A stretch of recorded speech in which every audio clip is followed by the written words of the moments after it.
99-cent rental. This is 99 Cent Rental. I'm your host, Brian White, and I'm joined as always by my brother and co-host, Dave White. Hey, Dave, how you doing over there? Oh, hi. I'm doing all right. Spent a whole bunch of hours this afternoon playing the new Resident Evil game. Yeah? It is outstanding. It's the best of all worlds. I can't remember the last one of those I played. Village, maybe? That's the last one. Was it? Mm-hmm. Has it been that long since Village came out?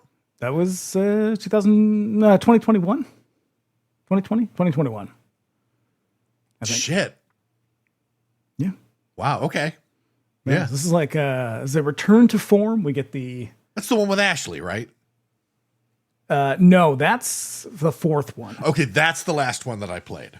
That is, I don't think it has a name. It's just called Resident Evil 4. I think that's the last one that I played. That was a very long time ago. That was like 2008. Because what was it? Village was the one with the really big lady. Yes. Okay, no, I did not play that one. I played 4. That was the last one that I played. Well, that was a great one.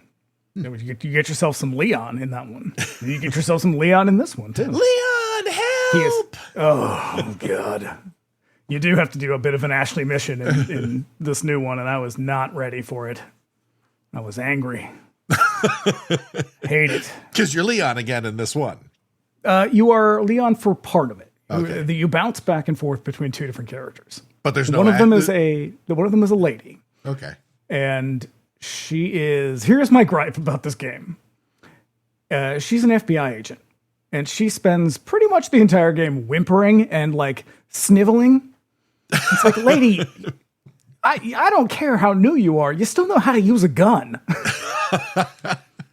They wouldn't have sent you out without it. It's a lot of flaws left and right. But hey, you know. Obviously, they created this character before the Cash Patel FBI. We got rid of those. We got rid of those DEI hires. Except for Cash Patel, the ultimate DEI hire. Hey, he said a lot of really nice things about Donald Trump on a bunch of podcasts. That's true. And then he wrote a whole book about it, a children's book about it. It's so weird. They're so weird. Why are they so fucking weird? This is the world we live in now. They are cartoon characters running the government while they are also bombing foreign countries. It's like we're being run by Cobra.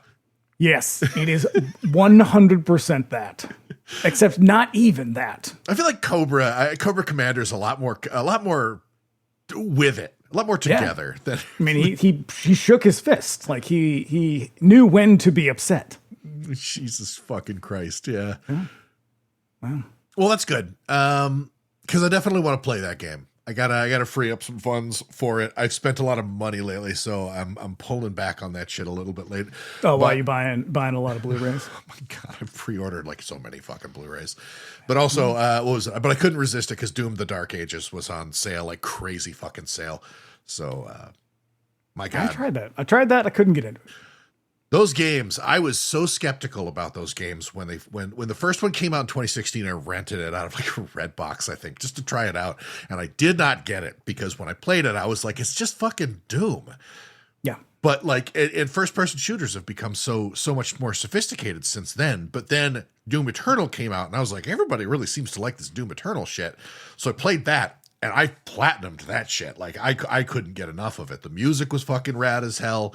And the gameplay is crazy because unlike a lot of like modern first person shooters, which call for you to be very tactical and strategic, this is a game that encourages you to run right into shit. And that's because it's the only it's Leroy Jenkins of the game. Yeah, it's the only way you get like your ammo and armor and health back is by getting up in demons' faces and chainsawing them all to death. It's fucking awesome.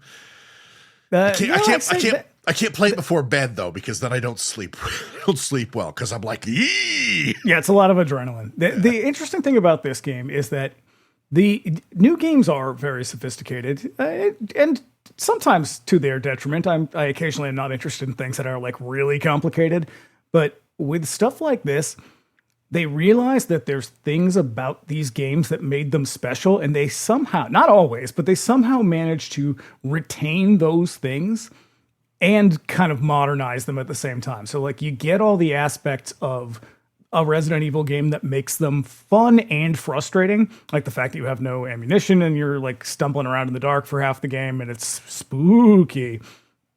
But they also kind of bring it up to more modern standards in a way that's like, it still has these kind of clunky features that you find charming rather than frustrating. You got to And they embrace pull it the off. jank. Because every time they try to make it something other than that, it kind of sucks. Like, I don't know if you even, well, you said you didn't, but the 5th and 6th game Definitely are did fucking not play, terrible. Definitely did not play those. That's a series that really feels like it got away from me at a certain point. I remember one of the last ones, I played Resident Evil 3 when it came out, and I was so seriously unimpressed with that one that I was like, because Resident Evil 2 was fucking awesome. It was like a real upgrade over an already really good game. Then 3 kind of felt like they overplayed their hand a little bit. And then I was poor and I broke. I couldn't afford video games anymore. And the whole thing sort of like ran out of control. And by the time that I came back to gaming, I was like, I have no idea what any of this shit is. This new one, the layout is the second one. It is literally the same layout as the police station in the second one. Oh, cool. So it's like they do a lot of shit like that, and they manage to make it feel new, which I imagine is not easy. Well, that's So good. play it. Get on that. I'll get around to it. I'll definitely. I'm sure I'll like it. Oh, but how about some movies? Heard of them? Yeah, I watch them sometimes. It's hard to explain to someone who never had the experience of what a trip to the video store was like back in the day. The shelves were choked with absolutely bizarre crap made on tiny budgets, completely divorced from any recognizable reality, and it was the best. And Very much like this movie. boy, this movie, Wow. Oh yeah, I'm gonna hold off until we get into it because man, do I like this movie a lot against all odds. Yes. We intend to talk about every one of them. Just before we get into it, here's a little housekeeping. If you want to keep up with us between episodes, you can also find us on Instagram at Bring Me the Axe Pod. Dave's over there at that werewolf. We're fun, give us a follow, keep up with the show, Dave's always The shows. Boy, we just keep adding them, don't we? Shows plural. And if you don't know, we got another show called Bring Me the Axe. Our latest episode covering Day of the Dead for our 3rd anniversary is out now. We'll be back next week with our 100th episode and a look at The Exorcist. Yeah. Auspicious occasions all around. Yeah. And I gotta confirm it, but I'm pretty sure we're going to be joined by a guest for that one. Oh, it's going to be good. And she's a fun one. She sure is. It's not Eileen. It's not Eileen. She is also a fun one. She's a fun one, but it's not Eileen. Yep. You can also contact us directly at 99centrentalpod@gmail.com with any questions, comments, or suggestions. Do let us know if there's a cheesy movie that you love, would like to hear us give it the business. And if you'd like to support us on Patreon, please do. You can look us up over there at patreon.com/bringmetheaxepod. There's a couple of tiers you can join there. All paying members get ad-free episodes. And subscribers at the $5 a month tier can look forward to our bi-weekly X-Files rewatch pod, Do You Think I'm Spooky? Latest episode is a look at the season 2 episode Aubrey. Yeah. Got some good ones coming up, though. Yeah, Back to back hitters. Hitters. We're going into a good stretch of X-Files episodes. There's also our monthly Bring Me the Axe Millennium Edition, which is a bonus episode in which we explore a modern horror movie. The current episode is a look at Session 9. Yeah, a movie that we enjoyed quite a bit. I think our biggest gripe with that one is there's a lot of missed opportunities. Oh, yeah. Oh, yeah. Yeah, and a lot of accent work in that episode. Oh, boy. Yep. Editing that one was a lot of fun. I laughed a lot. No, sure. Yeah. All Patreon subscribers, even the free tier, get access to our Discord server. Paying members get access to additional channels like voice and video chat. And the watch parties option. Watch movies with us on Friday night. What else you got going on? You watched this movie? We did watch this one. We had a good time. It was a fucking stupid time, but we had fun. Except poor Mason. She was having some real technical difficulties that we couldn't work out. Well, next time. Yeah. Once again, it's patreon.com/bringmetheaxepod. And lastly, if you like what you hear, you can subscribe to us wherever you get your podcasts. We're also on YouTube. Search us by name and subscribe if you prefer to consume your podcast that way. And you'd be doing us a favor by leaving us a 5-star review on Apple Podcasts, Spotify. So do it. Yeah, you can tell me what your favorite Resident Evil game is and why is it number 4? Takes but a moment. It's very simple process, and we appreciate the hell out of it. And if you listen on YouTube, do us a favor, give the episode a like and leave a comment because we love hearing from you guys. Mm-hmm. Just want to get that all right out of the way at the top of the show so we can run the trailer that does not make this any easier. No. Here we go. God, what's happening? Come on!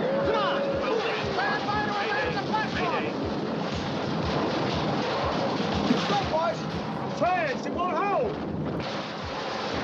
What is that, an island? Hell of a welcome. Yeah, but what do we have to welcome them with? Sure in hell won't have enough. Just 3 rounds.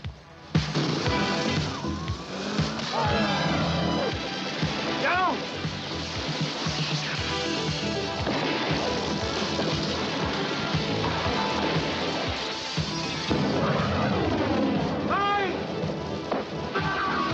Atlantis is our continent. Only you can make it possible for us to return to the world we belong to.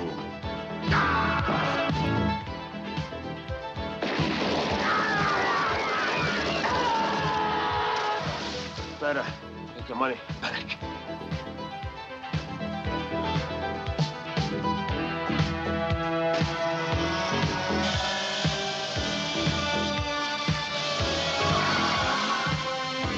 We have come back to the world that has always been ours. You have no place in it. You cannot defend yourselves. Come on and get some more! Here's one for nothing!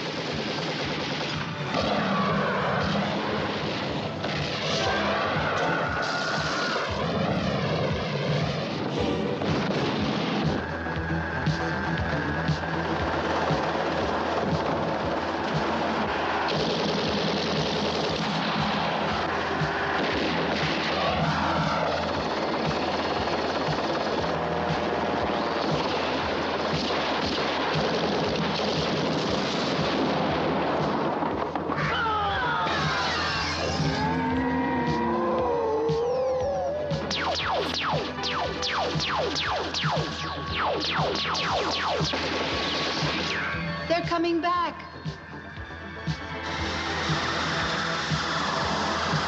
Come on now! Hey! Come on! Boom!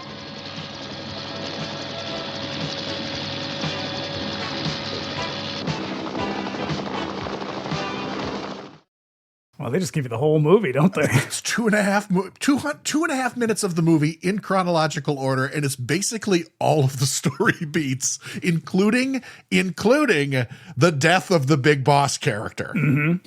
Yeah, this sort of a very unimpressive death. They really build him up, and then the way he dies like a bitch.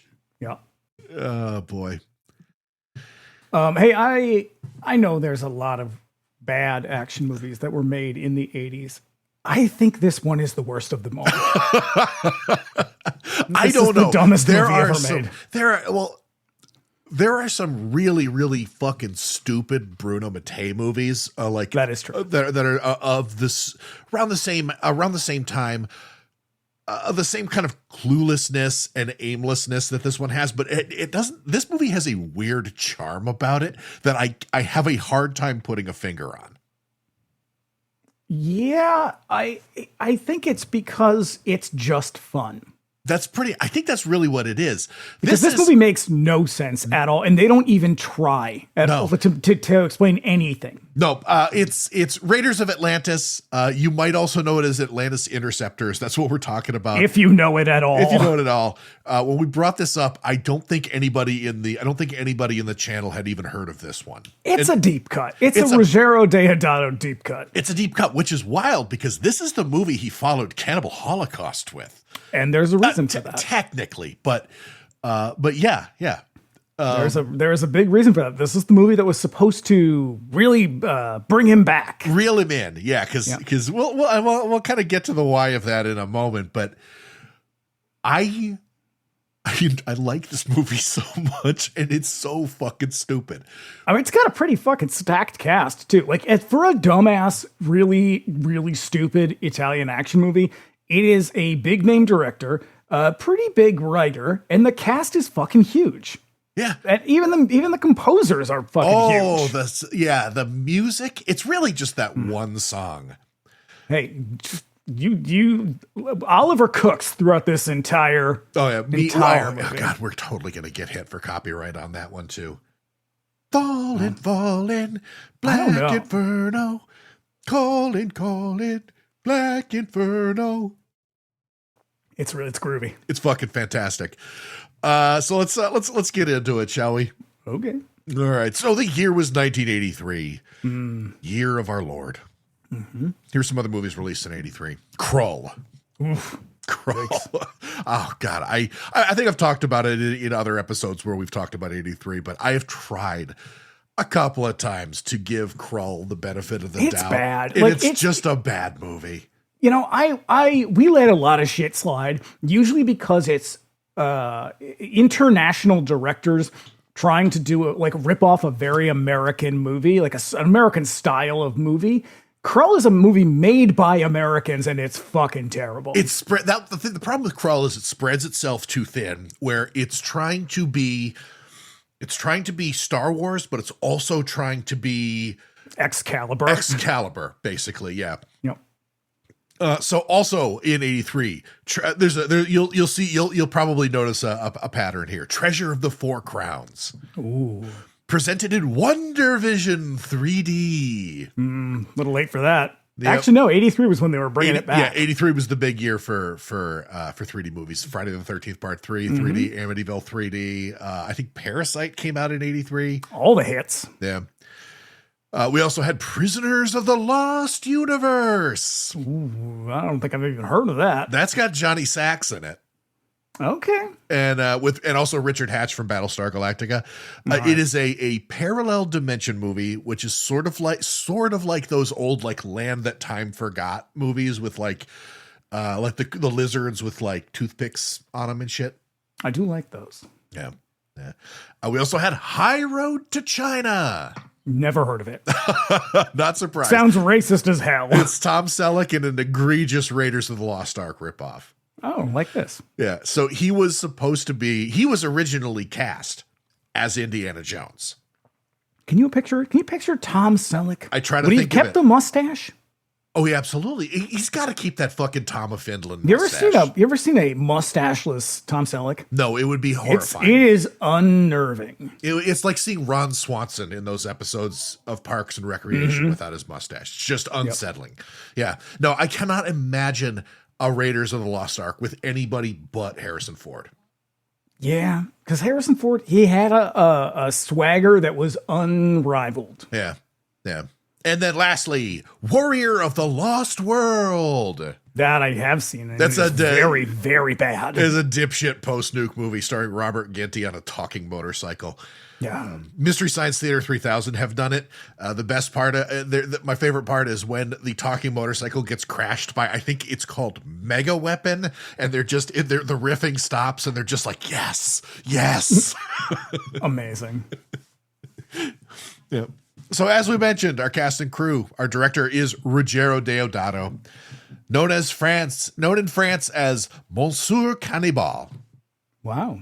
I mean, he made a lot of cannibal movies. He followed up his signature movie, Cannibal Holocaust, with this crazy bullshit. Actually, House on the Edge of the Park came out the same year. They came out the same year, yeah. Yeah. And they pretty much almost ruined his career. House on the Edge of the Park fucking blows. I hate that movie. It is a weird one because I hate the plot. I hate that they're trying to do. It's technically a remake of Last House on the Left. Yeah, but it's done with real sleazy Italian sensibilities and they try to make you. So the thing about Last House on the Left, we've talked about that movie a lot. We should probably just cover it one day. Is that you aren't supposed to like them? Like you are supposed to understand. The characters in that movie are bad. Very, very bad. The worst of the worst. In the House on the Edge of the Park, he's trying to make some kind of like social commentary, and you're not necessarily supposed to like them, but you're supposed to kind of be like, yeah, I get it. Stick it to the wealthy people. And it's like, yeah, but do you have to do it with so much rape? I know.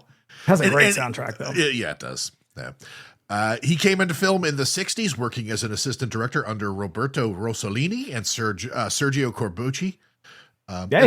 He's the AD on Django. Yeah. Guy could shoot a fucking movie, man. Mm-hmm. And eventually came into his own in the 70s, directing the gonzo poliziotesco Live Like a Cop, Die Like a Man. It's a good movie. It's a good movie. It is fucking nuts and homoerotic it's very as hell. Weird. Yep. Not a thing that they're really known for. No, but I'm sure that in their eyes, it's very macho. Yeah. But the two leads, like they kiss because they like each other. They're friends. The two leads are tight bros. Mm-hmm. Butt grabbing. Oh boy. He made that before scaring the shit out of the entire Italian movie industry to such an extent that most producers wouldn't touch him because of the censorship and legal problems that might come with his next movie. Deodato was charged with obscenity in Italy for Cannibal Holocaust and allegations in France and the United Kingdom that some of the deaths were real. Well, that is because some of the deaths actually are real. Well, the animal deaths are real. Nope, there are people deaths that are real, but they're not shot in the film. So did he use like some Mondo shit in that one? He did. So there's like clips of like some other movies that the group are working on or have worked on that they kind of flash to, and I can't remember what the movie is called. It's a documentary. I think it's Africa Addio. It's not. It's British. Okay. Because there's no dialogue in the movie, the part that they show. It's about like dictatorships, like life under dictatorships. And so there is a very quick flash of executions. Oh, okay. And so he bought this footage from some, British production company or whatever and drops it in there really quickly. And word gets out. And so I have a theory about this because I think that they thought, hey, let's be really salacious. This will be our attempt to sort of build some buzz about this, is to get this like really scandalous, rumors floating around and people will want to see it. I think that shit backfired because people were like, wait, there's death in this? And it turns out there actually are.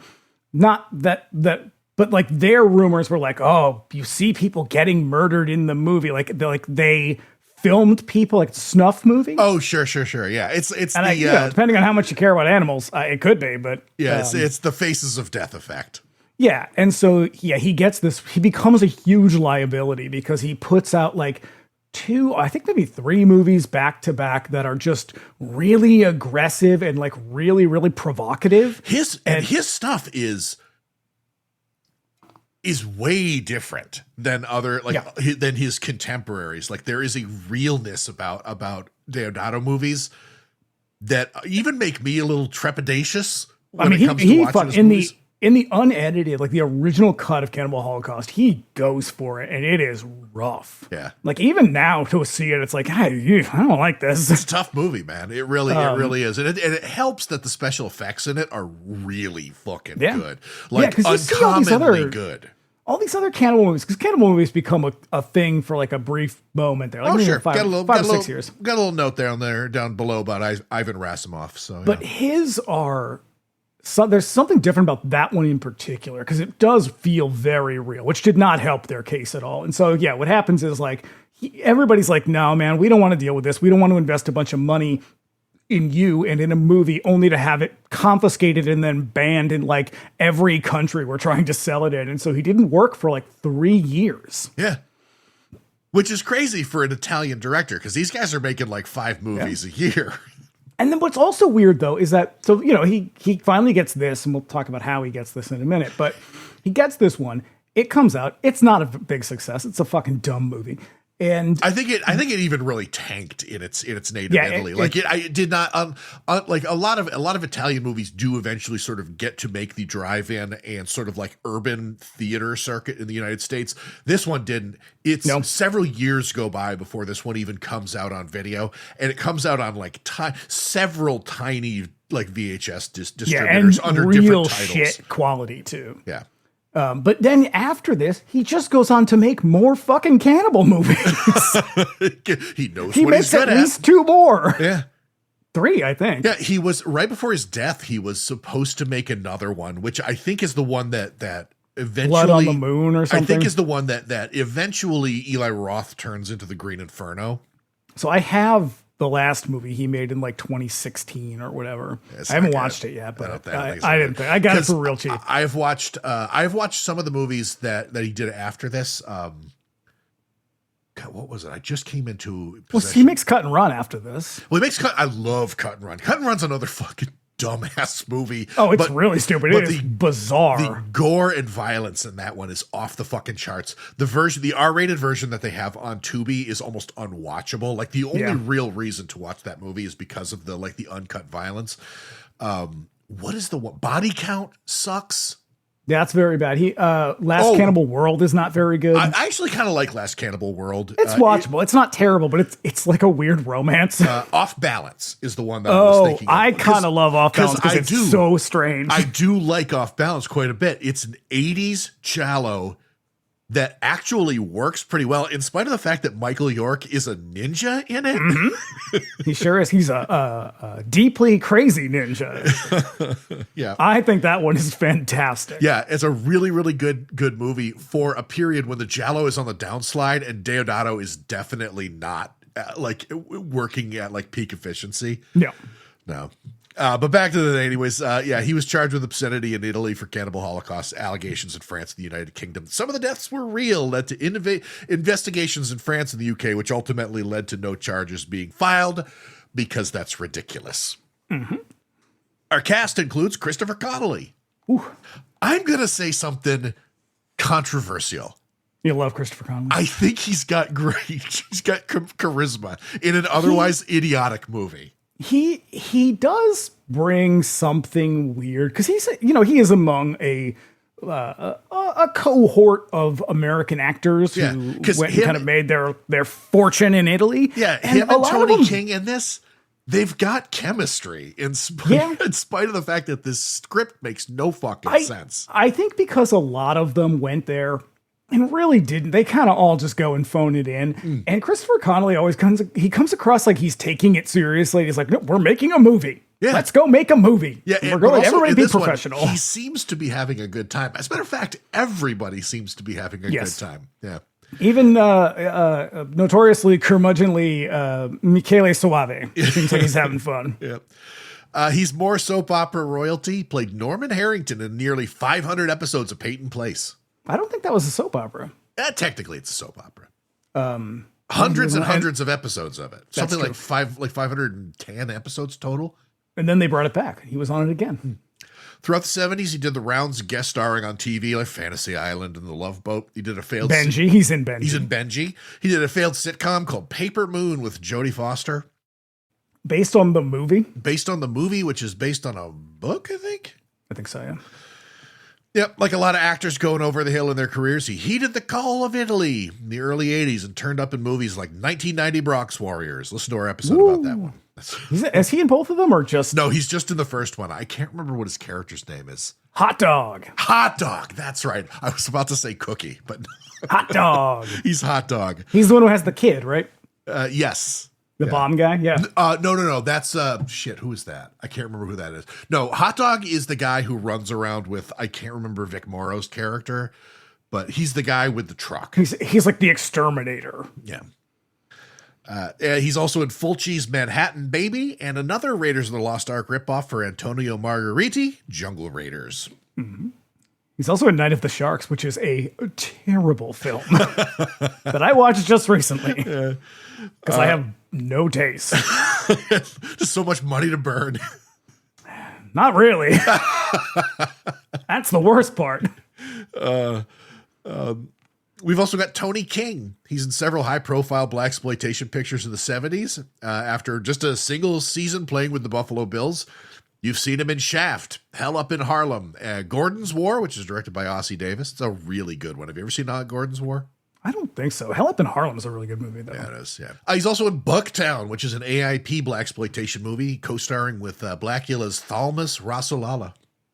It's not as good as you'd want it to be. I went through a period of like watching all of the AIP blaxploitation many years ago. They're not very good. You get like, for every one that's really good, for every one Larry Cohen written one, you get like 4 that aren't very good. Yeah, and they usually have the N-word in the title. Yes. He's also in The Last Hunter, which movie I just watched. I'm going to mention, like our man Christopher Connolly, he also heard the call of Italy and ended up in some real wild garbage like Cannibal Apocalypse, which is not Cannibal. Hey, I fucking love Cannibal Apocalypse. I also love Cannibal Apocalypse. I got the Kino release of that just like last year. It's fantastic. Pretty happy I with really that enjoy purchase. That movie. Yeah, that because movie. They make it seem like it's going to be like a cannibal or zombie movie, and it's something else entirely that is very hard to kind of categorize or explain. It's like almost a non-exploitation movie and a cannibal zombie movie. They spread the net pretty wide on that one. So yeah, it's a non-exploitation movie, sort of. It's a cannibal movie, sort of. It's a zombie movie, sort of. All 3, but not at the same time. Yeah, it's kind of like a procedural, like a police procedural. Yep. Tony Washington is also in The Toy. That's right. Yeah. Perhaps one of next to Soul Man, perhaps one of the most racist movies ever made. Yeah, I think the last time I actually saw The Toy, I was a kid. And it's not a good movie. I mean, Richard Pryor notwithstanding, it is a bad movie, and it's also extremely racist. And not in a way that you're willing to sort of let slide. I just remember the rich kid's father's name is U.S., and his young trophy wife has a Southern accent, and so every time she talks to him, she calls him you ass. And that's the joke. It's cute. Yeah. It's a fun bit. Yep. And then he's also, back to Tony King, he's also in yet another Macaroni Combat by Antonio Margheriti, The Last Hunter. There's a lot of crossover with Antonio Margheriti with this movie. The Last Hunter is dumb as shit. I watched it a couple of months ago. Yeah. Tony joined up with the Nation of Islam in the early 80s, which is, I think, where the whole Muhammad thing comes from in this movie. Yeah, don't get used to that. And nowadays he runs security for Public Enemy. I think the real security team, not the S1W, or maybe also them. I don't know. All right, a weird career trajectory. I know. And lastly, we've got Ivan Rasimov, and I'm not sure if there's another Italian actor who appeared in more cannibal movies than he did. Yeah. And he's in a bunch of fucking crime movies too. Oh yeah. The Tough Ones is which I love. I love that one. He appears in Umberto Lenzi's The Man from Deep River, which was meant to be a ripoff of A Man Called Horse, but ended up kicking off the jungle cannibal horror explosion in Italy. Rasimov, it's not a very good movie. Which is not. Weird. I watched it again. That was one that I don't think I'd seen since I had an old VHS bootleg of it, and I didn't really remember anything except Mimi Lai is in it. Mm-hmm. She's also in Last Cannibal World. Yep. Isn't she? Yes, she is.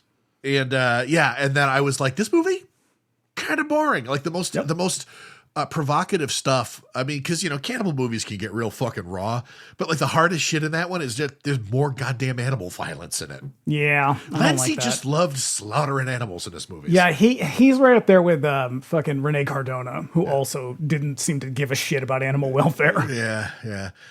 Rasimov is in everything. He has worked with everyone, like Lenzi, Bava. One of his first roles is actually Planet of the Vampires.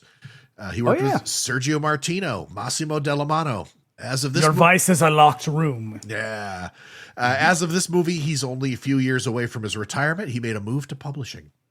Huh. Okay. Yeah. Ivan Rasimov. Very Italian name. He's actually classically Italian. Serbian, I think. Okay. Just a hop over the Gulf there. So we got one tagline for this one. So it is adventure beyond the edge of time. Action unlike anything this side of Mad Max or Rambo. Sure, if you say so. In the sense that there's some guns and there's a lot of shooting in it. Yeah, this movie is 100% trying to cash in on Raiders of the Lost Ark and The Road Warrior. Right, because the thing is at this time there are this is 1983, so there is, everybody knows probably the most prominent of all of these kind of Italian ripoff machinery is making Mad Max ripoffs. Mm-hmm. But because they start like the Giallo and horror are kind of on the decline in Italy, and so they're moving towards running out of something gas. new. Yeah, and so the Mad Max stuff turns out all you got to do is just like staple some spikes to like a Fiat chassis and just ride around out in the sort of dusty landscape where they shot Sergio Leone movies, and there you go. Man, just recycle all of those props. Yeah, and You don't have to.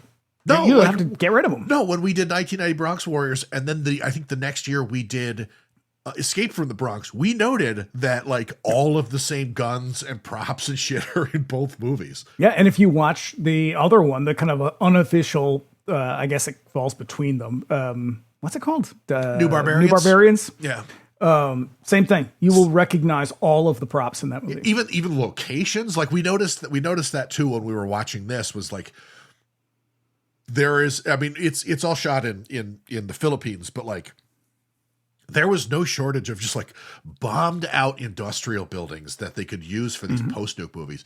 But it was very, very inexpensive, and it was very popular. And for a little while, they made a lot of money. But there was a period where they were also trying to do the same thing with Raiders of the Lost Ark. And the problem with that is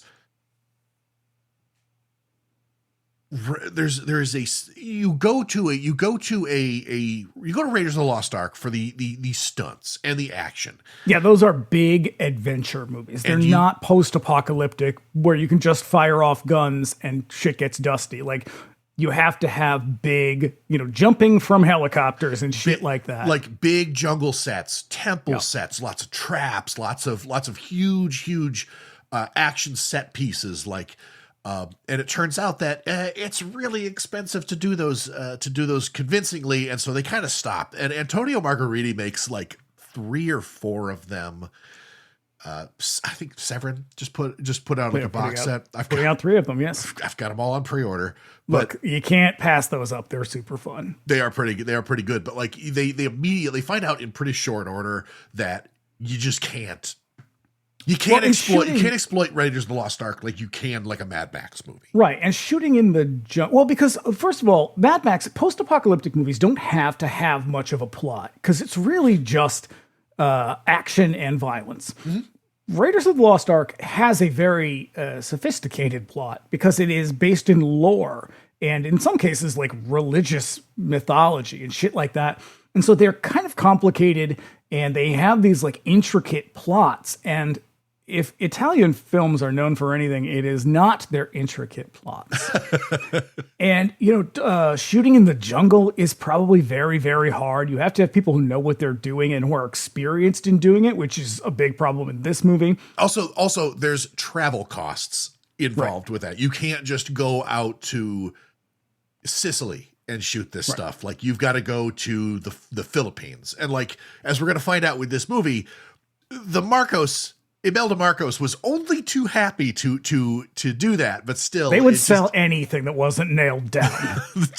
But still, like it just did not make a whole lot of sense because I don't think these movies, these Italian adventure movies, these Raiders ripoffs, they're just not as well known as the sort of other stuff. Like the Mad Max stuff has its own name. It's Maxploitation. Mm-hmm. Yeah.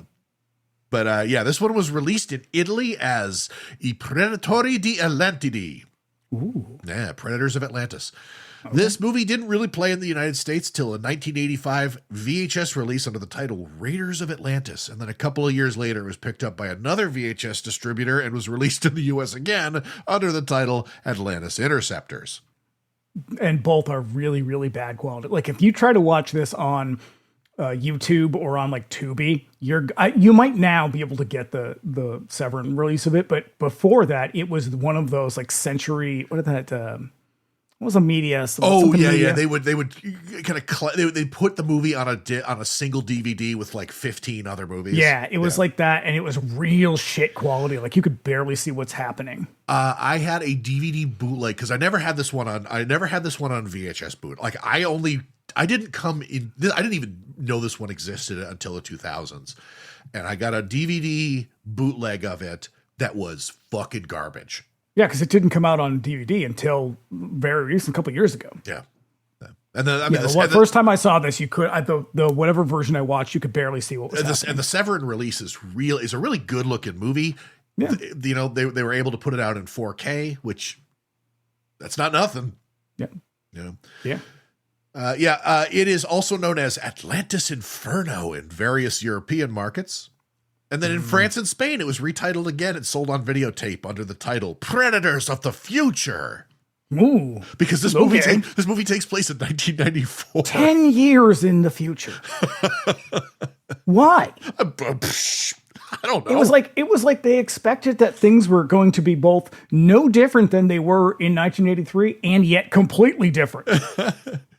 Yep. So the dawn of this movie begins at the 1982 Cannes Film Festival, where an emissary of the Filipino Marcos regime was taking meetings with production companies in order to woo them over to Manila to make movies in their extremely amicable nation that was perfect for producing jungle war movies. See our I think it's our American Ninja episode for more details on that. We really go into it on that one. Because what is it? Francis Ford Coppola makes Apocalypse Now there. Yes, which is where this is the one they wanted to go to where he shot it. And it turns out that they fucking clear cut the entire area. Francis Ford Coppola just deforested a significant portion of the fucking Filipino jungles for his fucking movie. I bet he's a real asshole. I don't know. I have no insight into Francis Ford Coppola. I'm just guessing. I know that I'm just out here slandering Francis Ford Coppola. Fuck you, for Francis the lols. Ford Coppola. So Regency Productions was one of those companies, and they sent Ruggero to Manila to meet with Imelda Marcos herself, who showed him a fully decked out production studio with state-of-the-art everything. But there is a catch. Nobody in Manila knows how to use any of it. And this entire company is run by and staffed by friends or family of the Marcos regime. Yeah. And so they needed someone who, because Edmondo Amati, the guy with a producer for this movie and many other movies, he strikes a deal. He's like, great, let's fucking do it. It's going to be great. You've already got the production studio. It's going to be awesome. And he sends these people out there and they're like, what the fuck, man? And he was like, I guess we need someone who knows how to work cheap in the jungle. And there's one man for the job. That's exactly it. That is 100% what happened, is that they needed someone who could do that. And there weren't that many people. And he was like, me, I need a job. Remember me? I promise I won't do anything gross. You won't be sorry, sir. You won't be sorry. They also, one of the things, because there's that he tells a story about they take him to this apparently Imelda Marcos also spoke fluent Italian. And so there was no language barrier or anything like that. But there was she was a pretty classy lady. Yeah. Acquisitive, but classy. She loved shoes. This is true. They take him to... It's the one fact about her that I know for some reason. Because it was the big joke in the 80s. It was the joke, yeah. When the regime fell and the people sort of took over the palace, they were like, why the fuck did she have thousands of pairs of shoes? And it became Come to my apartment, you'll see that too. What is he going to do? Shoes. What is he going to do with all these Ninja Turtles? Yeah, well, I meant someone else's shoe enthusiasm. But the same holds for the Ninja Turtles. Why are you coming for him like this? I'm just saying, we are running out of shoe space.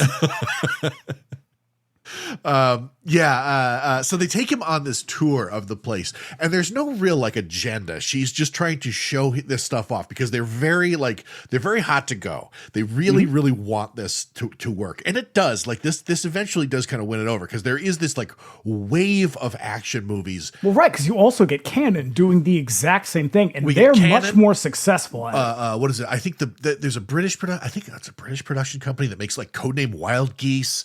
Mm-hmm. I think Uncommon Valor was made there. Also, a lot of a lot of these companies really took them up. You couldn't realistically shoot in places like the Amazon because it is so heavily protected. And there are so many tribes actively living there. So you can't really just go tromping around. Whereas, the Marcos regime comes in and they're like, hey, it's yours. Just go out and do whatever the fuck. You'll burn it down. Fucking Agent Orange everywhere. I don't care. Yeah. And also, if you're making a war movie, which is exactly what everybody was doing because Vietnam is still very, very freshly on the minds of Americans. And they weren't ready to let it go. Hey, they're actually still not, turns out. The Marcos regime is their army is mostly furnished by American hardware. And so they were just like, hey, you want armored carriers? You want weapons? You want helicopters? We got helicopters, buddy. Except we might need to stop your production so we can go bomb some rebels a few miles away. But hey, it's all yours, man. It's all good.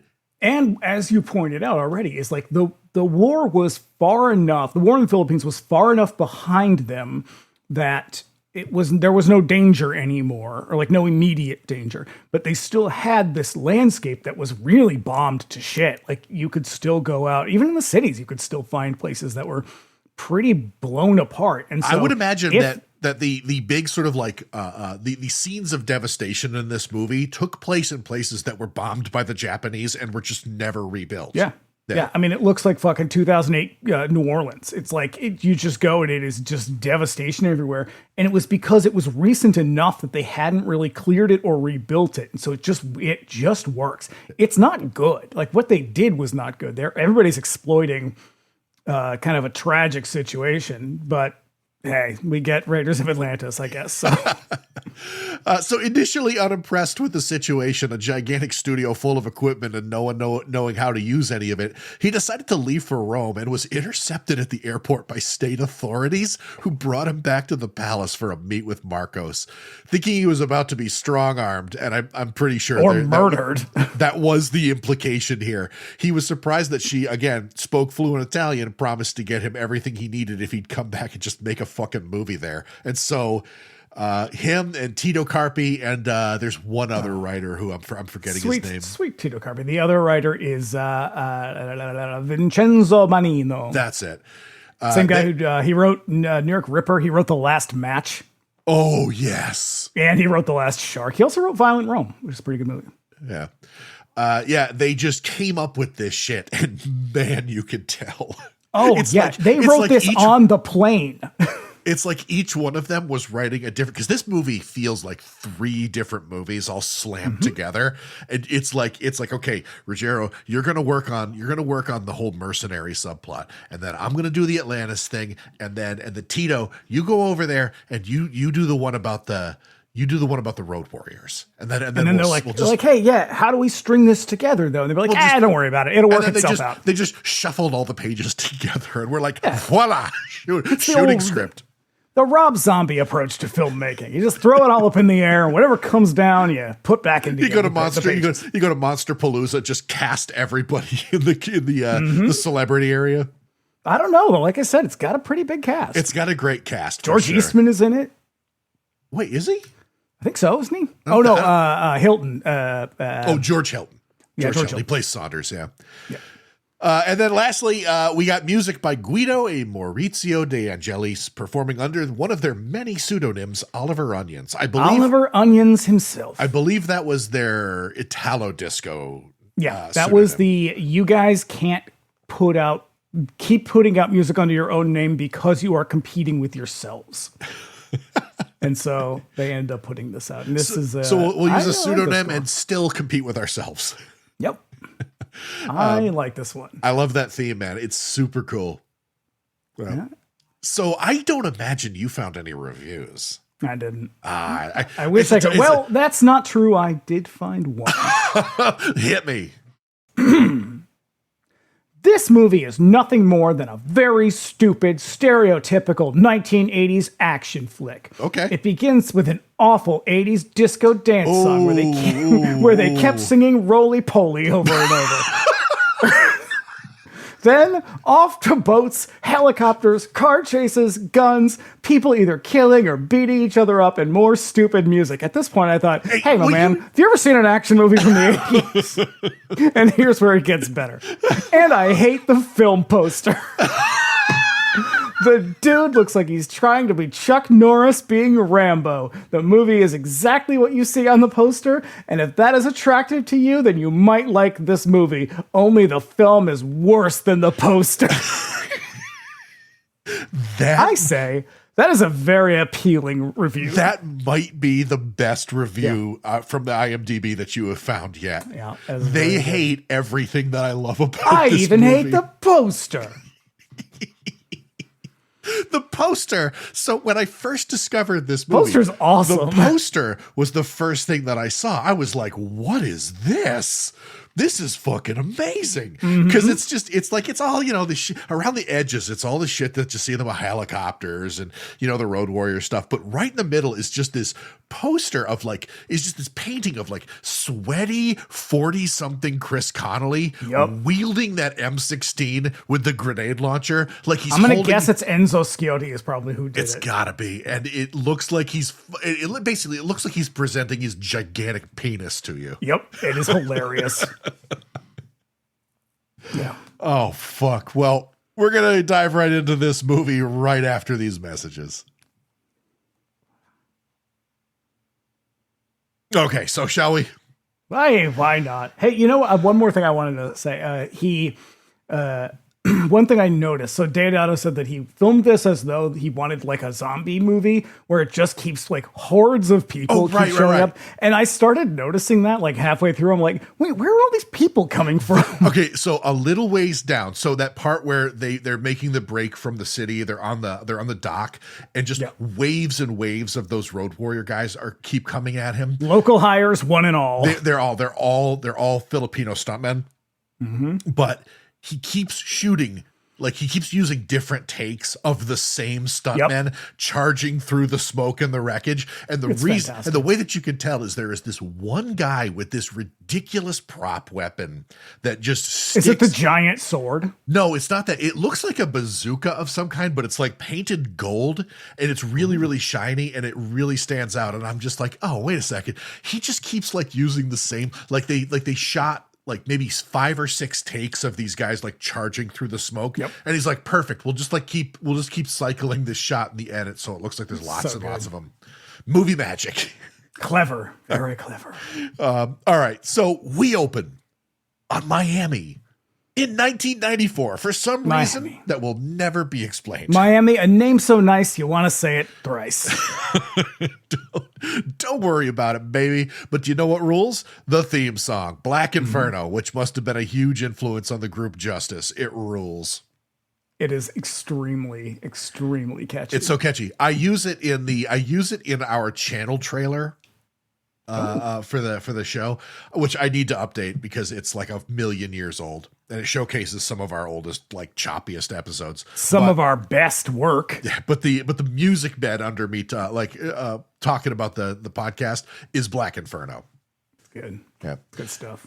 Out at some weird little house that's supposed to be in Miami, some mean dudes hang out. Up from the nearby surf come 2 more dudes with a rope and a grappling hook. They easily dispatch the mean dudes, and one of them, Mike, proceeds to infiltrate this weird beachfront villa by climbing up the rope to the 2nd floor. Now, what I love about this is they brought a giant rope and grappling hook for the 2nd story window.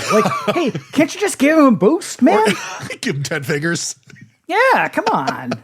I also love that Christopher Connolly, so Mike is wearing a windbreaker and a tie for this operation. Yeah. He wants to look professional, but he also doesn't want to get chilly. No, he brought his members only jacket. Yep. Very nice. Oh, yeah. Well, also, nothing screams adventure like a grappling hook. Yeah. Get into the second floor window. Right. Could have just climbed the trellis. Once inside, Mike runs up on some more mean dudes, guards really, and breaks their necks before sneaking up on some old guy in a smoking jacket. He lays the chloroform on him. Now, we're never going to come back to this, like most things in this movie. We're never going to come back to this. And they're just straight up murdering dudes in here. Yeah, they've been, they're mercenaries. Mm-hmm. And apparently they've been hired to like the A-team. Yeah, like the A-team who breaks everybody. If they broke everybody's necks, so they killed people instead of making really awesome contraptions. He throws this guy in a body bag and gets ready to send him down the zip line, which is being watched by the other mercenary, guy named Muhammad. Oh, that bit. Oh boy. One of the guards nearly gets the drop on Muhammad, but he needs to be faster than that because he gets a throwing knife in the chest for his trouble. Mm-hmm. They shoot some more dudes on their way out, and then they drive the body out to a meeting spot where a couple of shady dudes in sunglasses wait, and they hand off the body to a guy in a sedan who hands over $50,000 large. What? You just went in there and killed a bunch of people and kidnapped an old man for $50,000? $50,000. That's a lot of money. I don't know. Maybe in the Philippines it is. $50,000 in Trinidad. To live like kings. And then the guy who gives it to him, he's the colonel, I think. He's just some shady military guy. Yep. Recommends that they lay low for a while. They will. Yeah, can do. They take this money, go to Trinidad, and have some fun. So now, nefarious duties fulfilled. Mike and Washington hop on a boat and hit the high seas. There's also, he's like, count the money. And then he's like, what time is it? And Washington's like, do you want me to count the money or tell you the time? And it's like, those are not very labor-intensive things. No, if you can't just look down at your watch and tell him. Come on, Washington. Be a team player. Yeah. There's also some squirrely dude on board in a Hawaiian shirt who directs their attention to a big helicopter just flying around overhead, just zipping and zooming around the boat. I feel like they had access to a helicopter and there was no way they were going to pass it up. So the helicopter and the oil rig, apparently Deodato's in-laws, somebody on his wife's side was like an executive for Arrigo Oil, which is who owned the helicopter and the oil rig. And they're like, yeah, sure. Come on down, make a movie. You want the helicopter too? Well, you can blow it up. I don't care. So yeah, they spend some time shaking their fists at it and yelling. Why? I don't know, man. Mike thinks, turns out they know who it is. Yeah, Mike, smallest world in all of film. Mike thinks he knows who it might be. It might be Bill Cook. He's the only guy around here who would do that, apparently. Meanwhile, that son of a bitch. This guy, listen, if anybody's gonna zip around our boat in a big helicopter, it could only be Bill Cook. Yeah. You know who I bet that is? Only one guy I can think man of. would ever do this. Yep. Meanwhile, at a nearby oil rig, a wild Michele Soavi receives word from the helicopter that it's coming in from Machu Picchu and would like to land. He's a guy, every time I see him, I'm like, is he handsome? No. Wait, is he handsome? I don't. He's a good looking guy. I can't tell. I can never tell. Out on the landing pad, Deodato himself informs the science guy, Professor Saunders, that the helicopter is coming in to land. And as soon as it lands, Bill Cook, as predicted, jumps out and also brings out. I knew it. There could only be one. Only one guy in the world who would do that. And man, they were right. They just could tell. They could just tell by his flying style. Mm-hmm. Yep. And he also brings out a pretty science lady named Kathy Rollins. And she's like, hey, what the fuck am I doing here? And he's like, I don't know. Take it up with the Navy Department. And that's how you know it's an Italian film. Take it up with the Navy Department. With the Ministry of the Navy. She was snatched up off her archaeological studies and was brought out to this oil rig for reasons. Look, she is going to be the most mystifying part of this entire movie, from beginning to literal end, when you're just like, what? No, you can tell. The actress is a woman named Gioia Scola, and it is painfully obvious why she was cast. She is a very beautiful woman. She is. She is not much of an actor. Not much of an actor. And it's weird. You notice it more because the rest of them are. Like, the rest of the cast, pretty solid actors. Yeah. And she is very much not. No. So they bring her inside the rig to the operations center, and they show her a tablet with a big old skull on it. She says she's never seen anything like it. And Professor Saunders tells her that that's because they brought it up from the ocean bottom, and it's 12,000 years old. Huh, how about that? Yeah. They're out here trying to raise a sunken nuclear submarine, and without really elaborating, we're supposed to assume that it's related to the tablet somehow. And I love their growing. So he walks away, and he's going to come back in a few minutes, and she's sitting there looking at the tablet, and she pulls a little pebble off of it. She's like, oh, what is this? And then looks at it under a magnifying glass. And I laughed out loud because it's just like, first of all, it wasn't there a second ago. Teeny tiny magnifying glass. Just dumbest fucking thing in the world. So after some study, Rollins determines that the tablet might be evidence of the lost civilization of Atlantis. Yeah, he's like, so does it confirm anything? It's like, how can it? It's just a giant image of a skull. Yeah. Confirm what? Oh, but it has all those like little like symbols and shit on it. That's true. Drums and cymbals and shit. A new West India music. Mm-hmm. So they take a break to go and look at the submarine project. It's a sunken Russian submarine with nuclear missiles on it. That's what they're trying to do. They're trying to do a recovery of it. So they're bringing the sub up, and it's all good. Meanwhile, out in Miami, we get a whole lot of fabulous Miami. Whole lot. That's how we know, because they zoom in on the fucking highway side. Do we want to get a shot of it on the way to the airport? Do we want to see all the beautiful white sandy beaches? Nope. Let's see the fucking busy ass highways. They absolutely shot B-roll on the way from the airport. Yep. In some office building, a dude in a fancy suit opens an ornate safe and removes a big stupid plastic skull. Who the fuck is this guy? It's Crystal Skull. And what is the skull for? I don't know. None of this movie. I'm going to ask lots of questions. None of them have answers because this movie is dumb as shit and it has no fucking explanation. Yep. Let's put a pin in the big stupid plastic skull. Oh man, it's bad so because dumb. It's not even like form fitting to his head. It's like you put a big fishbowl on his head. It's like they found this prop somewhere, or it used to be full. It used to be full of like candy or popcorn or something. Oh yeah, no, there is a lot about this movie that feels like they just found it laying around and we're like, yep, that's what the movie's about now. So back at the rig, things are starting to go wrong. There's lots of jargon. We have a code 1 emergency, and I wrote a code 1 emergency is when all of your 70s technology explodes around you. The equipment is malfunctioning. Consoles explode into a shower of sparks like a Star Trek episode. And honestly, where Star Trek consoles would like burst into sparks and stuff like this. This one looks like they fucking took a drive. They spent the day just shooting B-roll in Miami and then drove up to south of the border to buy some fireworks. Yep. Because it's just like, what's the one where you light it and then it just like a big flame, like a big flame shoots up out of it, like a Roman candle. Yeah, it's like that. Back in Miami, a couple of randos are getting in their car and they notice that the sky is darkening like a storm is approaching. Ooh, ominous. An Atlantean storm. And the lady gets shot in the neck by a poison dart blown at her back. And I laughed out loud.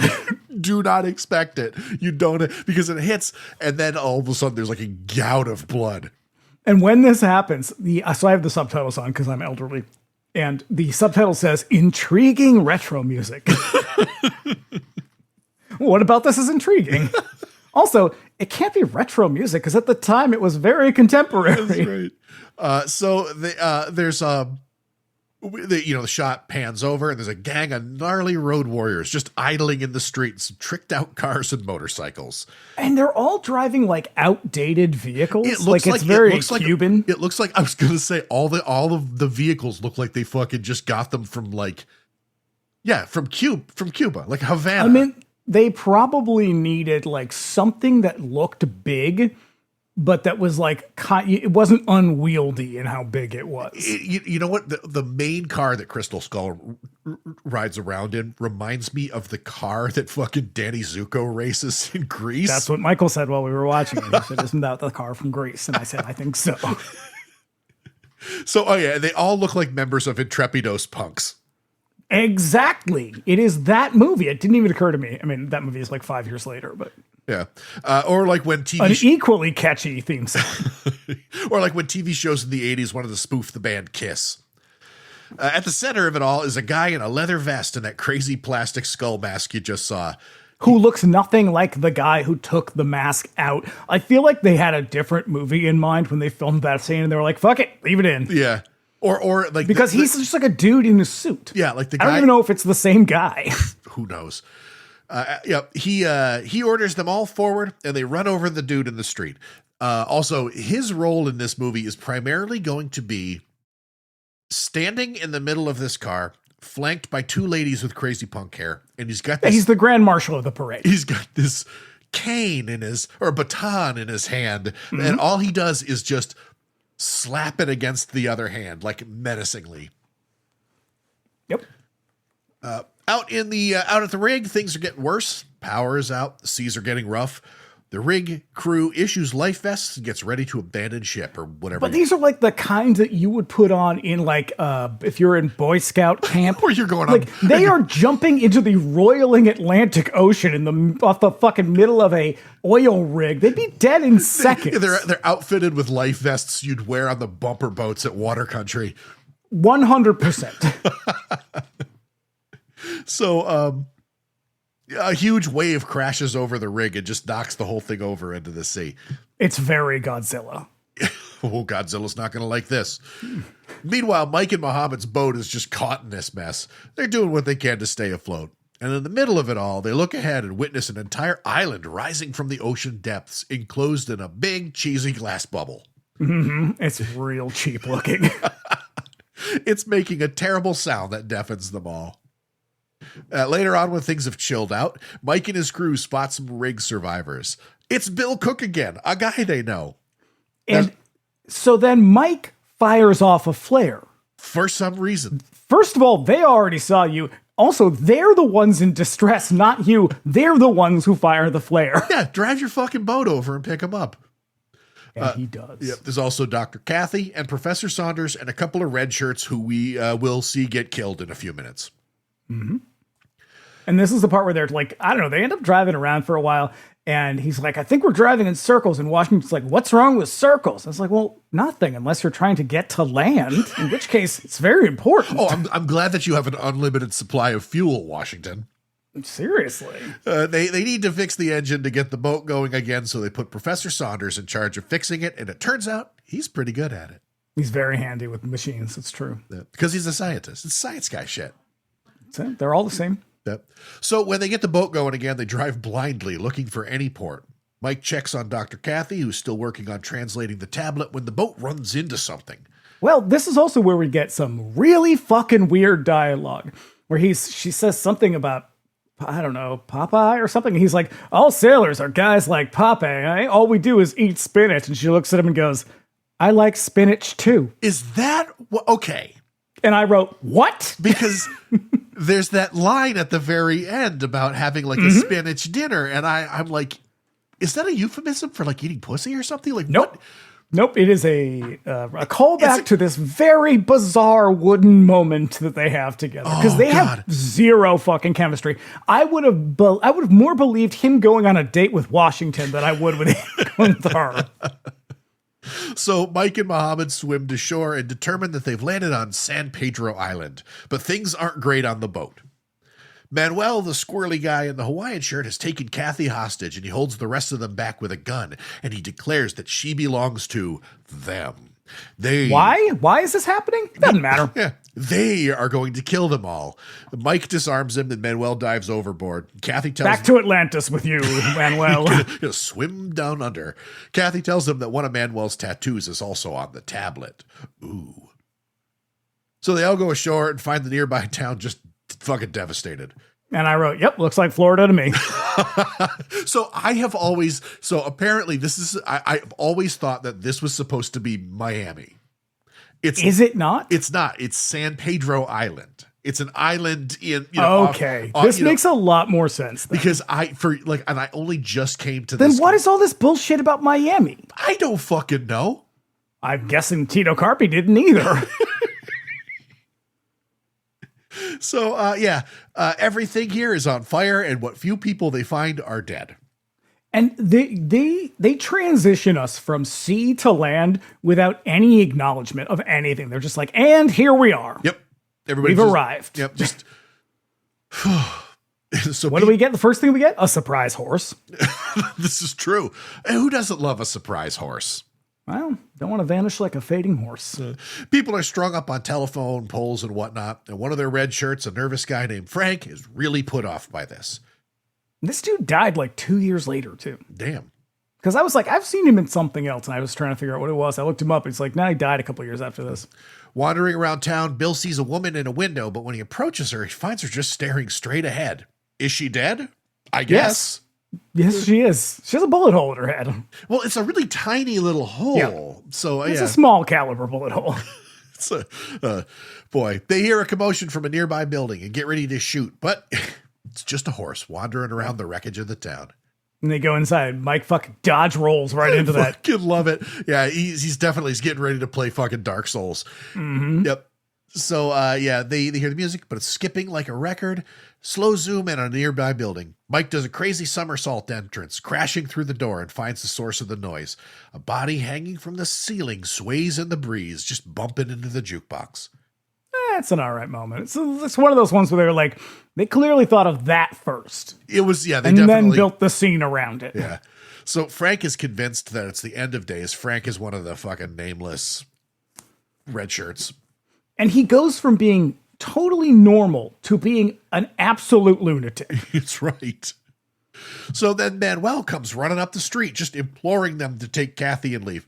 This is a very sudden character turn. This is not 3 minutes after we saw him trying to take her to the briny deep. Before he like is trying to kidnap her and murder the rest of them, now he's like, no, you have to leave. And it's like, bitch, 5 seconds ago, you wanted to kill them all. Yeah. So he runs around the corner and straight into Crystal Skull's gang, who shoot him dead with an arrow. And then the rest of the gang comes riding up the street in their goofy cars and silly makeup, and they surround the building. Frank decides that he can talk some sense into these freaks, and he walks out into the street to reason with them. Crystal Skull just stands there, tapping the palm of his hand with his cane like a real tough guy. A very confusing tough guy. Yeah, Crystal Skull is played by a guy named Bill Barron, who is in so much shit that I have seen. Well, you can't recognize him because he's got the crystal skull. He's got the crystal skull on. But yeah, apparently he's got the fucking fishbowl over his head. He was like an American stuntman, like living in Manila. I think he was the guy who sort of was the one who sort of trained all of the other guys for the Marcoses. He's like, I've got an idea. Yeah. We could make some money. And he's like, oh, I've got this fucking awesome plastic skull. And Deodato was like, say more.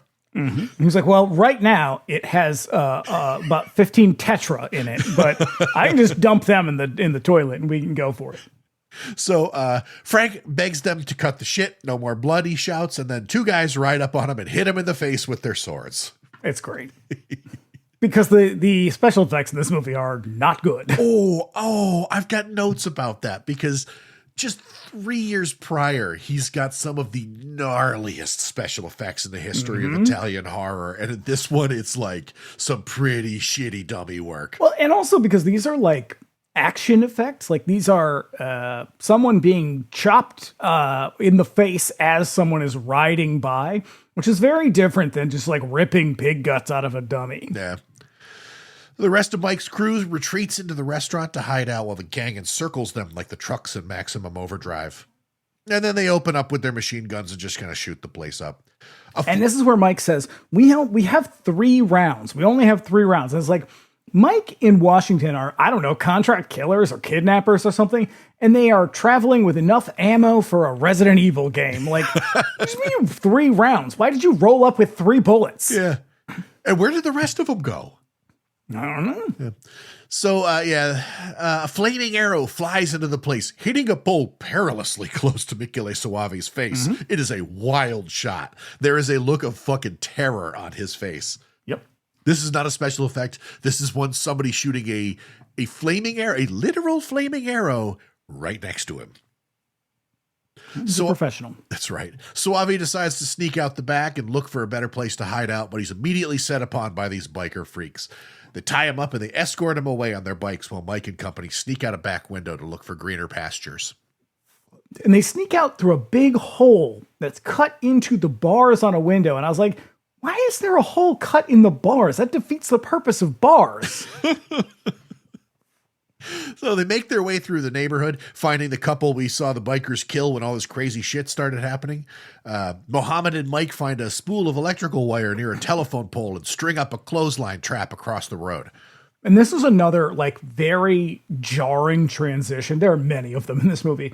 Because we go from like this 17th century plantation to kind of like a modern residential neighborhood with no explanation. Yeah.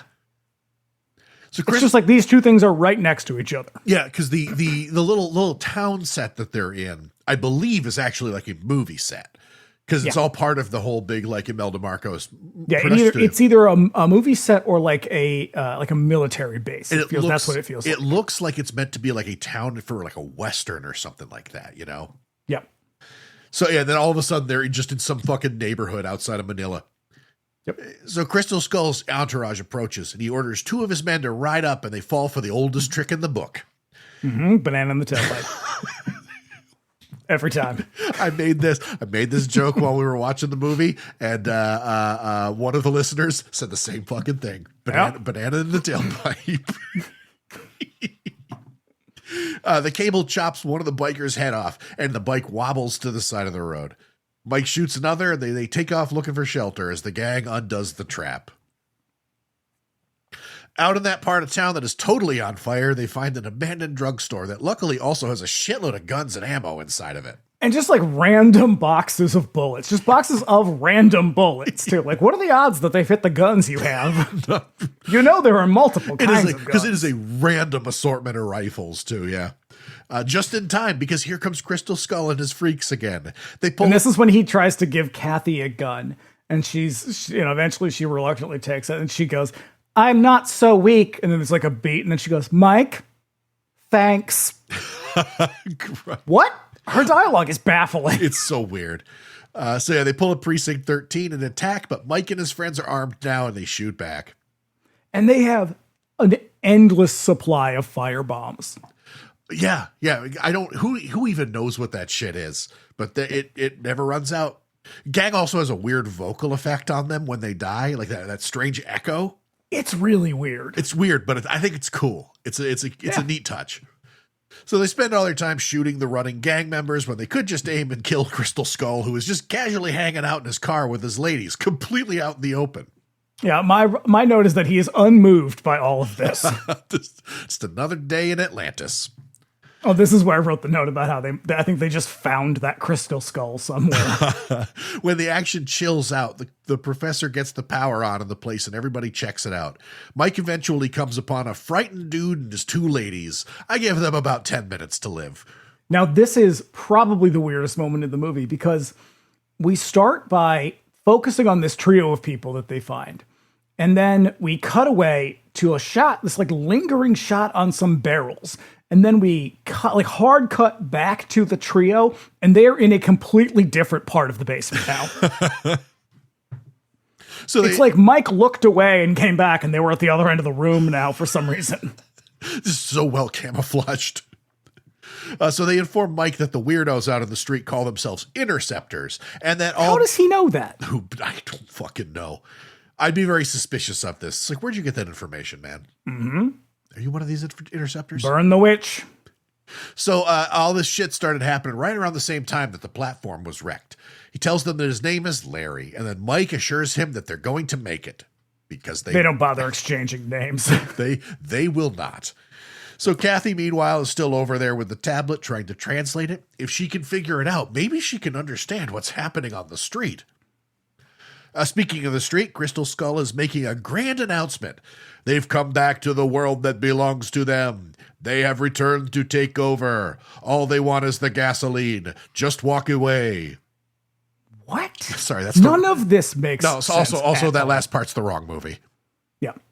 This is but that is 100%. This scene is 100% Lord Humongous's just walk away scene in The Road Warrior. Yep. And none of this makes sense because they're like, you violated our world or something. It's like, well, what world? And what are you coming to take back? Like, is it going to be 100 people versus 8 million people or 8 billion people? Like, what are you going to take back? Yeah.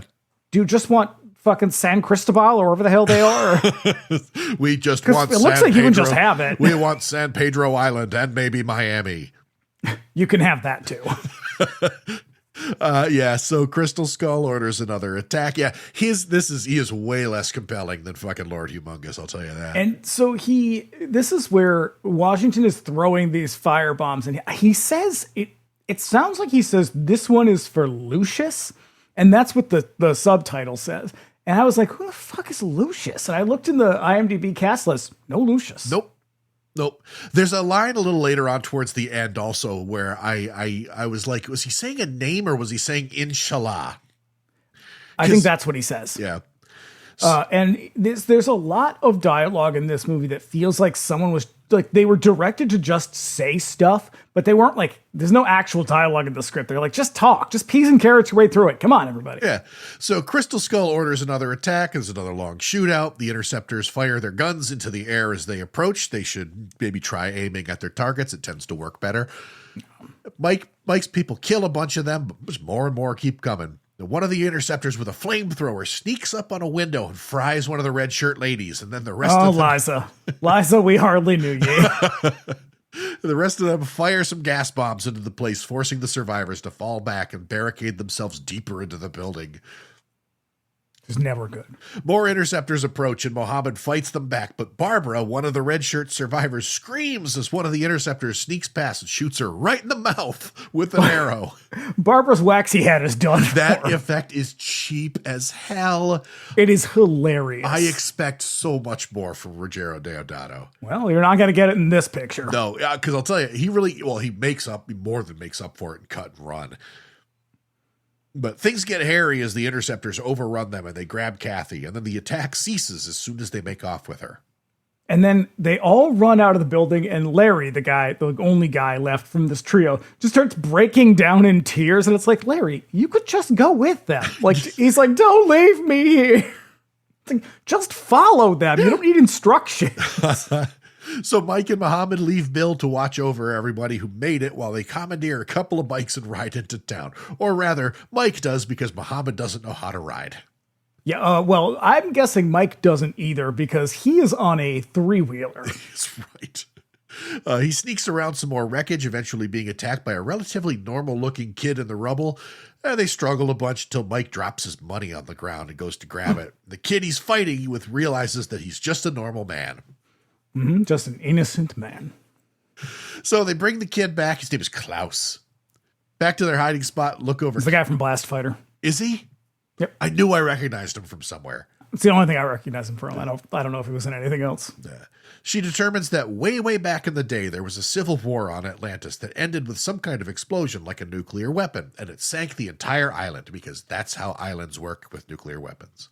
And she figures all of this stuff out, and she never says a word about it to anybody? Apparently not. She just writes it down in very long form in a journal? Yeah. And when is she doing that? Yeah. The radiation from the sunken nuclear submarine caused the island to rise. Sure, fine. Why not? The interceptors are planning to bring back Atlantis, and they need Kathy for some fucking reason. They find out about a helicopter on the island, again, somehow, and they make a fast getaway in a crappy bus to get to it so they can fly over to Atlantis. But what's this? The interceptors also have their own helicopter. How do the interceptors know how to fly a helicopter? Okay, so the interceptors, they're Atlanteans from an advanced civilization, raised with technology that just outpaces the modern stuff that we got. And yet their cars are from the 50s. Their machine guns are all Italian submachine guns. Yep.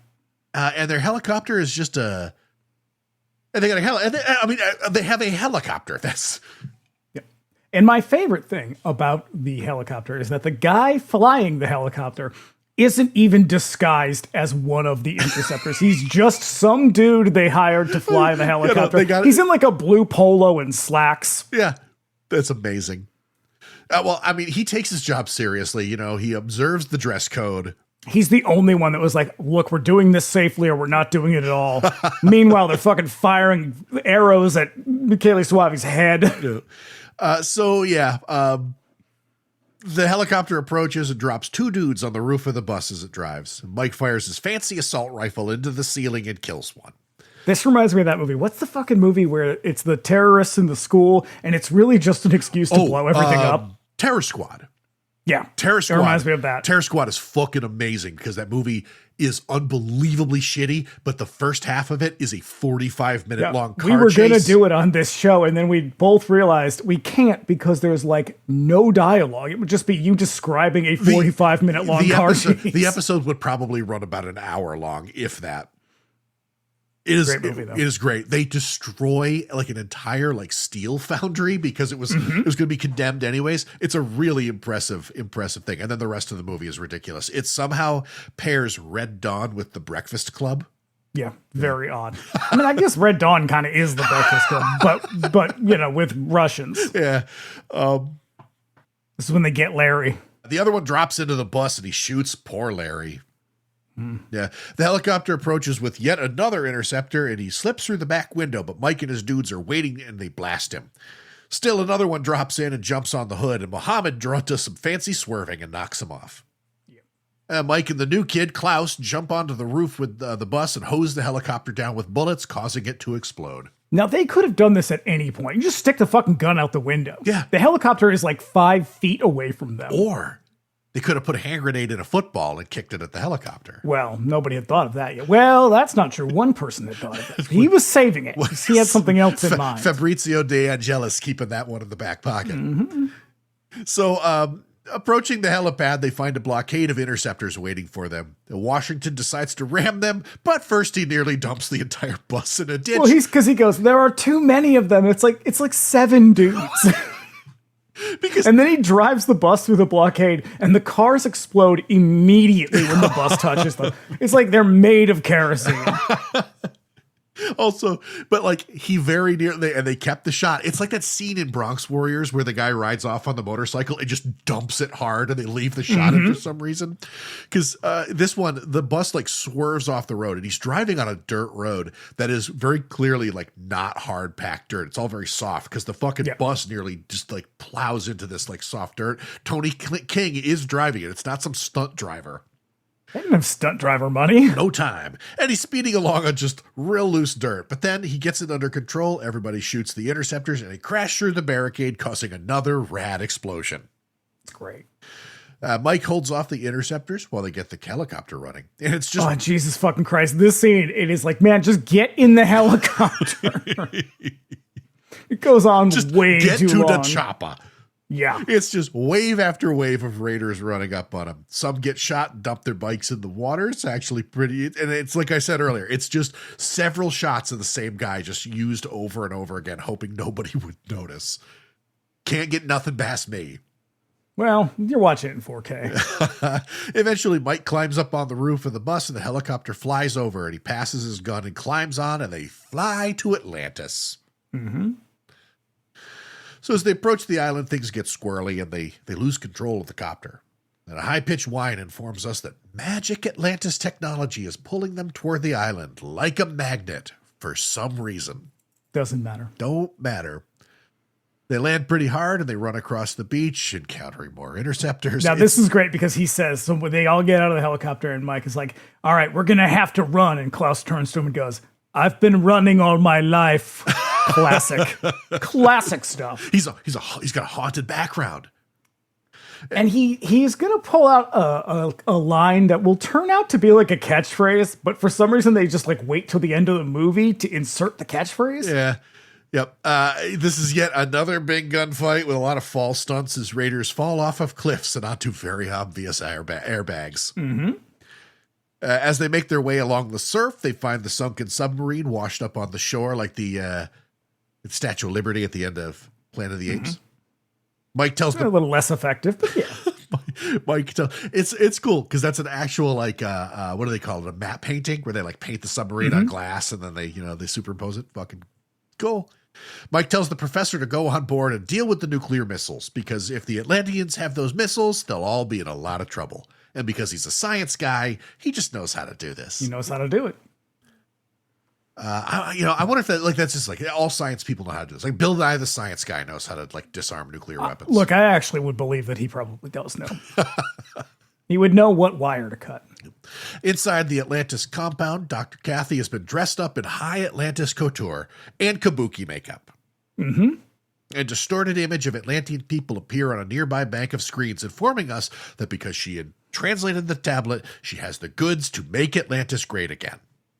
It really is that. There's more fighting out in the jungle. They shoot some action shots in the shade without any lights, and it's impossible to tell what's going on. Yep. The jungle is not my choice of playground. One of the interceptors sneaks through the bush nearby and nearly sets off a jungle trap, but then he definitely sets off another one. Big wall of spikes swings down and impales him. I'll tell you what, Ruggero Deodato loves a jungle spike trap. Sure does. In the next movie, in Cut and Run, there's going to be one where a dude gets ripped in half vertically by one of those. Is that a tiger trap? No, a tiger trap's in the ground. Yeah, it's a gnarly kill. Yep.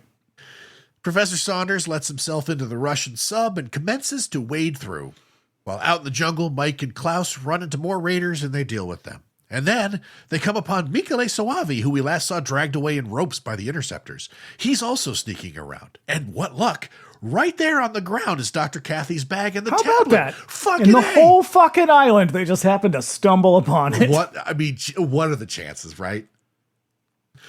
In the complex, Kathy helps the Atlanteans sort out the symbols they need to reactivate their technology. You'd think they'd know this shit since it's their own symbolic language, but here we You are. need the white lady to do it. Outside, there's more shooting. Bill lines up a shot on a raider and doesn't notice the one behind him who just shoots him right in the back. Oh, it's terrible. It's And a this is bummer. when Washington has this big dramatic look, because Bill has a huge dramatic death, and Washington's like, don't leave me here. So good. And then he turns to kill the guy and then dramatically drops dead in the surf. Furious, Mohammed just fires wildly into the jungle above and just happens to shoot a dude who was hiding up on the cliff. He pulls like a Reb Brown with his machine gun and just fires it wildly going, ah! And then just a guy like falls out of the bush onto the surf below. So fucking amazing. What luck again. So Mike and Klaus follow the signal that the tablet is emitting, and they come to their final destination, but they come under attack again. You don't think you'll ever get tired of action scenes. Well, you do, actually, in this movie, because it just keeps happening over and over Turns again.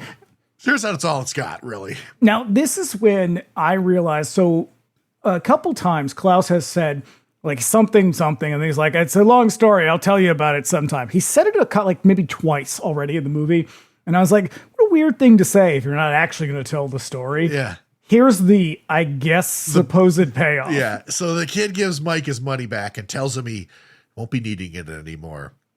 And then he dies from a gunshot wound to the back. But he does that thing again where he's like, I don't need this. It's a long story. I'll tell you about it sometime. Right. And I was like, what a weird thing to introduce a catchphrase like a bit at the end of the movie. Yeah. Like, wouldn't that have worked a lot better if you had done it before? Oh, I know. Not 5 minutes before and then again here and that's it. Yeah. So Saunders emerges from the submarine to triumphantly declare that he disarmed the nuclear weapons. And as soon as he does, Michele Soavi, who's actually playing a character named James, shoots him right in the face from the jungle. Sad. It's so bad because he's so Because happy. he has a moment of triumph and the rug gets pulled out from under him. Yeah, Mohammed returns fire and kills him too. So now Mike enters the ancient cave of the Atlanteans, sneaking around all quiet-like, and he's attacked suddenly by Crystal Skull, who leaps out with a whip. Then he just beats the shit out of him and that's the end. He tries to shoot him, but he's out of bullets, so they dance around until Mike hits him in the face with the butt of his rifle, shattering the mask and skewering Crystal Skull's face with the broken plastic. I guess. And it turns out that's all it takes to open the magical door, too. Just gotta beat the mini boss. Honestly, at this point, I would have given up on Kathy. Right. She hasn't contributed much. No. Mike goes to enter the room, but a crazy sculpture with laser eyes starts shooting lasers all over the goddamn place. Yeah. He's pinned down, but here comes Muhammad, who shoots the laser statue and shuts down the perilous trap. But so after they do that, they stand there for a minute, and then Mike yells, now, like they're waiting to time it, but they don't. They just walk forward and then stand there. So they make their way to a hallway with some kind of crazy fan at the end, like that scene in the Funhouse. What is this moment? I do not understand what they're doing. It's another temple trap, like Raiders of the Lost Ark, but there's like not a lot of context. It's pretty crappy. Very crappy. So it spins up and creates a vacuum, which is pulling the two of them toward its nasty spinning blades. Muhammad tries to shoot it, but that also doesn't work.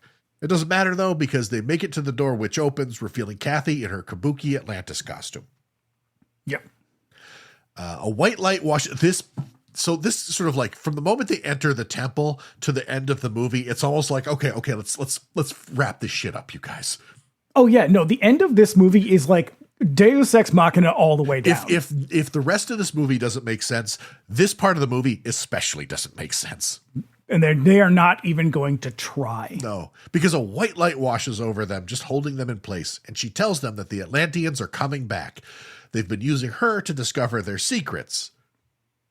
Now, here's the best part about this entire fucking movie. Because Mike says, well, have you told him not to do it? And she pauses like, that's a pretty good idea. And the resolution to this film is that she was just waiting for a man to tell her what to do. It's incredible. He tells her to use her special knowledge to stop them. So she twists a couple of knobs on this emerald box in front of her, and then she disappears, reappearing as a face on a bank of mirrors, begging them to help her. Also, whoops, the dome is closing on the island. That's a wrap on Kathy. They run down the hall and make a hasty getaway to the beach where the helicopter is waiting, and they can see the dome closing on the island. And when they get Now, I don't know much about helicopters. And by that, I mean I don't know anything about helicopters. But I'm pretty sure you have to have some experience. It seems like a if you're going to complicated fly piece of one. machinery to fly. Like, it seems like something that is just precariously hanging in the air. So earlier in the movie, when they first get into the Huey to fly to Atlantis, there's a lot of like, hey, this is just like back in Vietnam, right, with Bill Cook, and it is implied that Mike also knows how to fly the helicopter. But when they get in, Not really. but when they get in, Washington is the one who flies the helicopter. Yeah, and he's like, so what do I do? Just You're not the one who should be driving. twist some knobs and throw some switches. Yeah, it's like in Rocky Horror Picture Show when he turns the machine on and he's just like slapping everything. Also, hey, they find Kathy just there in the helicopter. Yeah, she's just in the back seat. just spacing out. How'd she get there? Doesn't fucking matter. So they fire it up and fly away, narrowly avoiding the dome as it closes. And once closed, the island sinks under the waves again. And I think as they're trying to get away, I think Washington says like, Inshallah, and Mike goes, who's a Sheila? Yeah. Funny. Yep. It's funny. And then she's like, well, I guess I'll get my spinach dinner after all. What? Yeah. And then it's this weird fucking 80s sitcom freeze frame on his face. He's got this goofy grin as she's like licking his ear and shit. Oh, it is so bizarre. Yeah. Yeah. Freeze frame. Roll credits.